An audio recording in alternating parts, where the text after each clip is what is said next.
Hello and welcome. My name is Heather Cumens and I'm a Customer Success Manager here at PageOptimizer Pro. And today we'll be talking about the Schema Markup feature within POP. If you're new to PageOptimizer Pro, you may find yourself starting on the Content Brief tab. Simply navigate here to the Schema Markup tab and begin to scroll through to find the types of schema that are currently found on your page, as well as the different types of schema that are found on each of your competitor pages.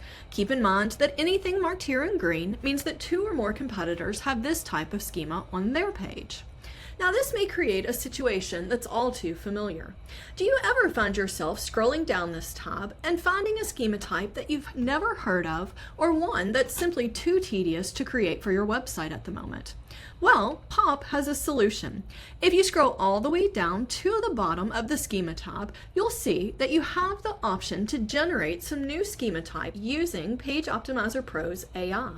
Whenever you click to generate a particular schema using PageOptimizer Pro's AI, this will cost you 2 POP credits. However, keep in mind that if you have your ChatGPT API access key enabled, then it will cost you absolutely nothing. Now, once that schema code is generated, you're simply going to click the download button to download the file into your preferred format and upload it to your website or schema plugin manager. If you find a schema type that has this request schema button instead of a generate button, then that means that that particular schema type is currently unable to be generated using AI inside of PageOptimizer Pro.